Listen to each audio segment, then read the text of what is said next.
presta muita atenção no que eu vou te falar agora, porque o que está em jogo aqui é o futuro do seu time. Se você abriu os sites de notícias hoje, ligou a TV ou rolou o feed das suas redes sociais, com certeza foi bombardeado por uma única narrativa: a pressão insustentável para a demissão do Dorival Júnior.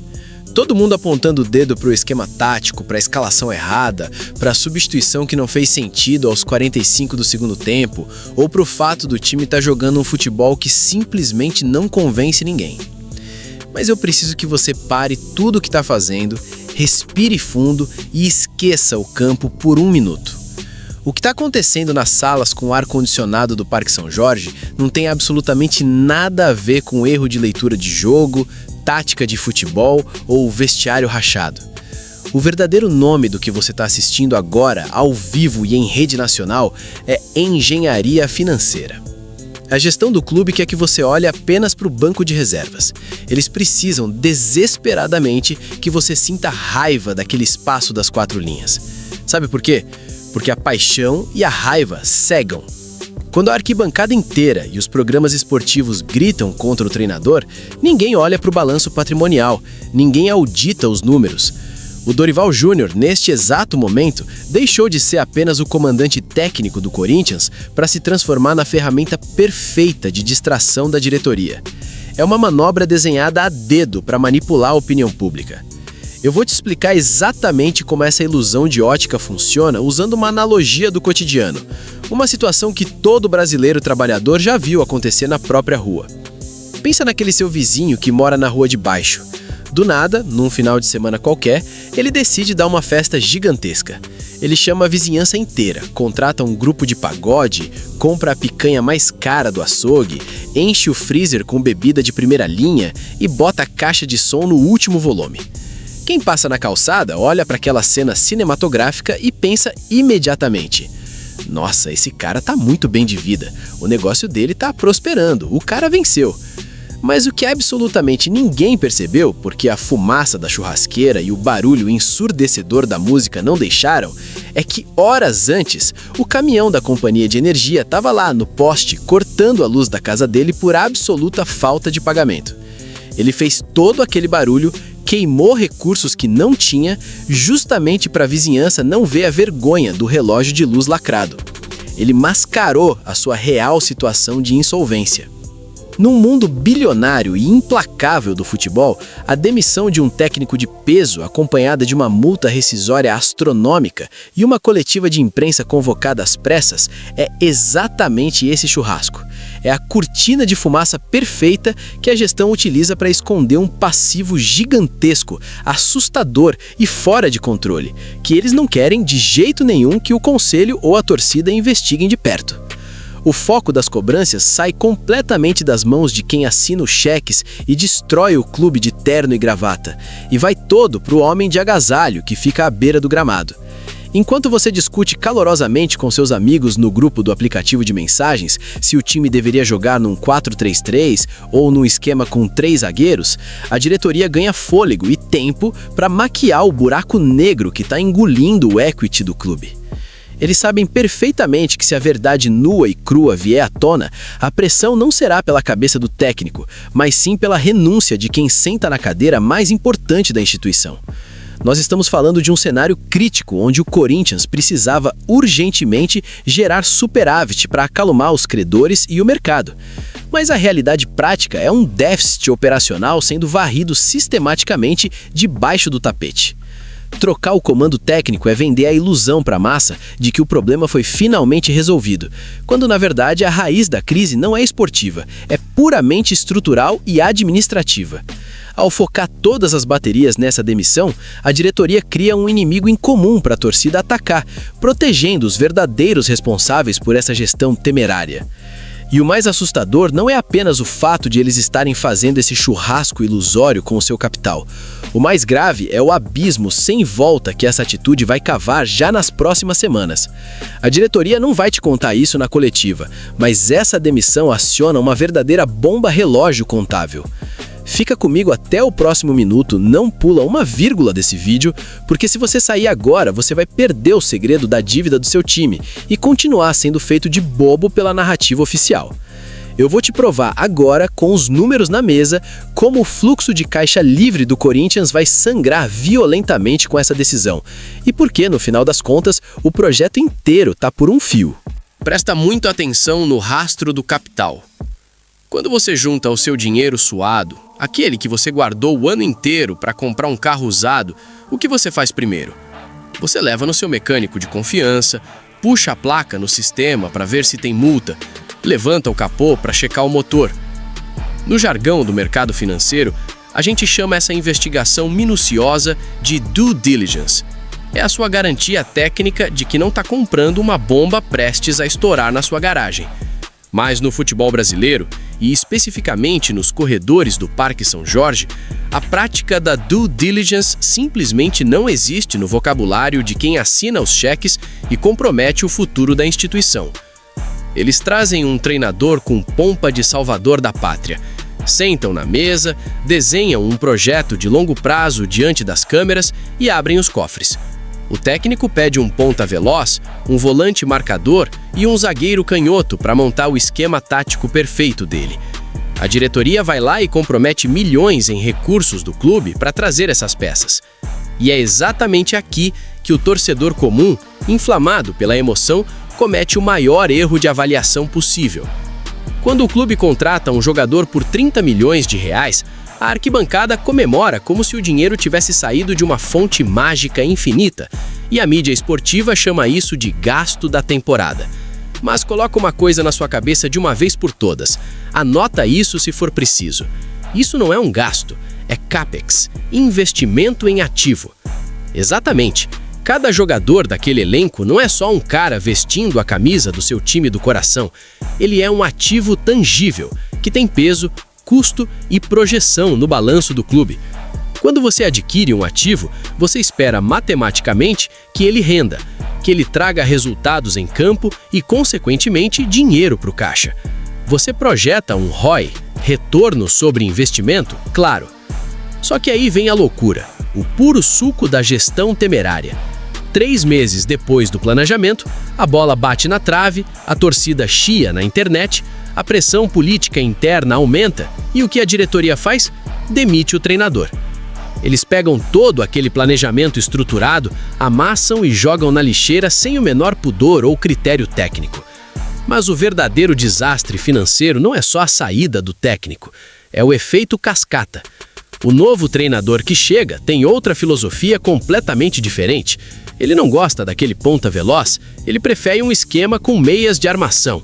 Ele encosta o zagueiro canhoto que custou uma fortuna porque não se encaixa no modelo de jogo dele. Sabe o que acontece na prática com a saúde financeira do clube nesse exato momento? Aquele ativo caríssimo que acabou de chegar despenca de valor. É como se você comprasse aquele carro usado que testou, pagasse a tabela à vista e no dia seguinte arrancasse o motor e deixasse o chassi apodrecendo na chuva. O valor de mercado daquele elenco, que é o patrimônio do clube, é triturado da noite para o dia por pura falta de convicção e planejamento estratégico. Você destrói o balanço do clube porque não teve a capacidade de manter a due diligence que você mesmo aprovou no início da temporada. É um ciclo vicioso de destruição de valor incalculável. A diretoria queima capital precioso comprando peças para um quebra-cabeça que eles mesmos decidem desmontar antes de terminar de montar. E o pior de tudo, eles fazem isso agindo como se o caixa do clube fosse imune à gravidade. Eles tratam os recursos da instituição como se fosse dinheiro de banco imobiliário, ignorando que no mundo real dos negócios, cada centavo mal alocado tem uma consequência brutal e duradoura. Se você acha que o problema acaba quando o treinador arruma as malas, assina a rescisão e vai embora, você está tragicamente enganado. A multa rescisória milionária que vai pingar na conta do Dorival é apenas a fumaça. O que vem depois da demissão é um buraco negro financeiro muito mais assustador. Fica comigo agora, presta muita atenção, porque no próximo bloco eu vou te revelar a verdadeira bomba relógio que os jornais não estão te contando.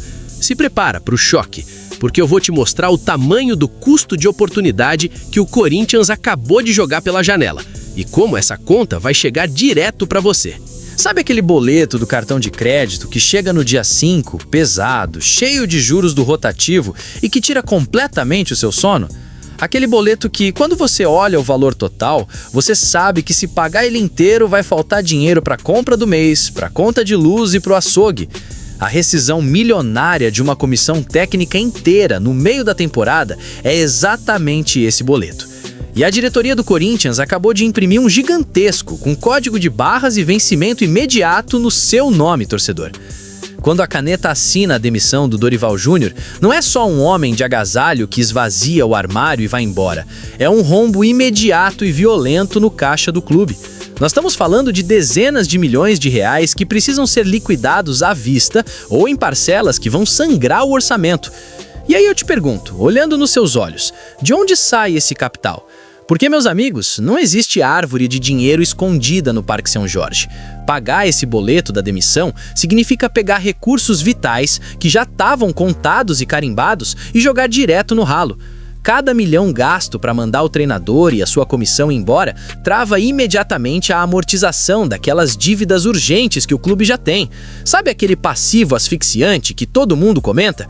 Aquele acordo com o fornecedor de material, a parcela atrasada da Neoquímica Arena, os direitos de imagem dos jogadores que estão pendentes? Tudo isso fica congelado. Você deixa de fazer a amortização do que é estrutural e fundamental para pagar o preço da sua própria falta de convicção. Você sufoca o fluxo de caixa livre do clube para bancar aquele churrasco da cortina de fumaça que a gente falou lá no começo. É o famoso tapar um buraco cavando uma cratera ainda maior. Mas a tragédia contábil não para na saída do dinheiro. O buraco é muito mais profundo e sombrio. No mundo real dos negócios, na Faria Lima ou em qualquer mesa de negociação séria, o dinheiro tem pavor de confusão. O mercado financeiro tem aversão à instabilidade. Imagina que você é o CEO de uma multinacional de tecnologia ou de um banco com milhões aprovados para investir em patrocínio esportivo. Você faria um aporte multimilionário numa instituição onde o planejamento estratégico muda a cada 3 meses ao sabor do vento? Onde não existe o menor sinal de due diligence básica? A resposta é óbvia. Claro que não. Essa instabilidade política e técnica constante espanta o capital sério. Os patrocinadores que já estão lá dentro começam a recuar na hora de renovar. Os fundos de investimento exigem juros muito mais altos e garantias absurdas para emprestar qualquer centavo, simplesmente porque o risco de calote de um clube desorganizado explode. E sabe o que acontece na prática com o balanço financeiro? Isso corrói a receita recorrente do clube. Aqueles recursos previsíveis, que deveriam entrar todo santo mês para dar paz à gestão, começam a secar. Você deixa de ganhar dinheiro novo e limpo porque a sua marca virou sinônimo de caos absoluto na televisão. É exatamente aqui que entra o conceito mais cruel e silencioso dessa história toda: o custo de oportunidade. O custo de oportunidade não é só aquilo que você tira do bolso e gasta, é tudo aquilo que você deixa de ganhar ou de construir por ter tomado a decisão financeira errada. Pensa friamente comigo. O que o Corinthians poderia fazer com os milhões dessa multa rescisória do Dorival?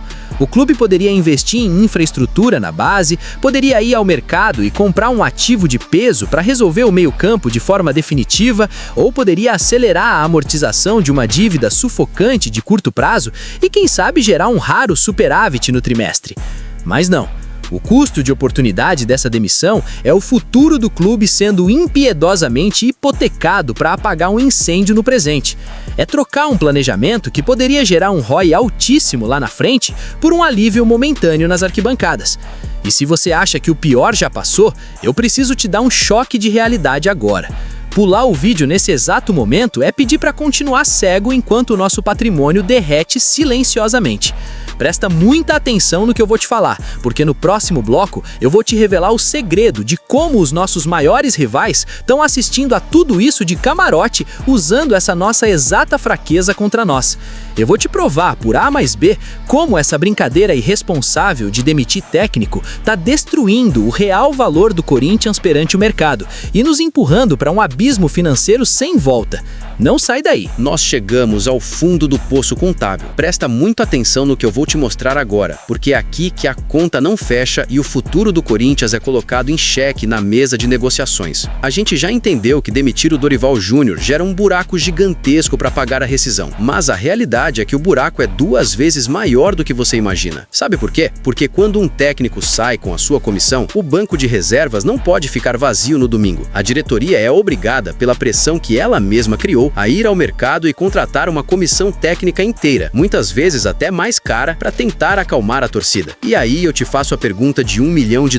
Com quais recursos? De onde vai sair o capital para bancar essa nova folha de pagamento inflada? Se não tem dinheiro no caixa, se a receita recorrente já está comprometida com as dívidas antigas, só existe um caminho matemático para a diretoria: pegar dinheiro emprestado ou empurrar outras contas com a barriga. Sabe quando você já estourou o limite do cartão de crédito e, para não sujar o nome, você usa o limite do cheque especial pagando os juros mais absurdos do mercado só para cobrir a fatura? No mundo financeiro, o nome dessa roleta russa é alavancagem. Assumir um novo compromisso milionário assinando contratos longos com um novo treinador, sem ter o fluxo de caixa livre para suportar essa operação, empurra a alavancagem do clube para um abismo assustador. E nós não vamos usar meias palavras ou termos bonitos aqui para amenizar a situação. Inflar a alavancagem de forma descontrolada e consciente, única e exclusivamente para criar uma cortina de fumaça e mascarar a crise de campo, é pura e simples gestão temerária. É o caminho mais rápido, reto e sem curvas para a completa insolvência da instituição. E enquanto a diretoria corintiana faz esse malabarismo perigoso brincando com o passivo como se fosse dinheiro de banco imobiliário, você acha que os nossos maiores rivais estão fazendo o quê? Eles estão assistindo a esse espetáculo de desorganização de camarote, agradecendo todos os dias pela nossa engenharia financeira de péssima qualidade. Clubes estruturados estão neste exato momento acumulando equity sólido. Eles estão fazendo a lição de casa, cortando na carne, gerando superávit no final do trimestre e investindo na base e na estrutura com um alto ROI. Eles não compram um jogador no impulso da torcida. Eles fazem due diligence, avaliam o custo de oportunidade e protegem seus ativos. É uma matemática fria e cruel. Cada vez que o Corinthians age pelo calor do momento, guiado pelo desespero da arquibancada e não pela razão inegociável do balanço financeiro, ele fica para trás. Nós perdemos market share para os rivais. Isso significa que a nossa fatia no bolo do mercado de patrocínios, direitos de transmissão e atração de novos torcedores encolhe. E quando o seu market share cai e as suas dívidas explodem, você afunda o seu próprio valuation. O valor de mercado da marca Corinthians, que deveria ser um dos maiores do mundo, passa a ser precificado pelo mercado financeiro como um distressed asset, ou seja, um ativo em apuros, altamente arriscado. Não caia mais nessa ilusão. A demissão não é a salvação. É só o vizinho fazendo aquele churrasco de luxo para esconder que a luz da casa foi cortada. É a manobra política perfeita para que você não cobre quem realmente assina os cheques. Pagar multa rescisória milionária para apagar incêndio político, trocando um projeto de longo prazo por um alívio de 3 rodadas, nunca foi e nunca será a solução para os nossos problemas estruturais. Isso não é só um erro de rota, não é um tropeço no planejamento esportivo. Isso destrói o EBITDA do clube.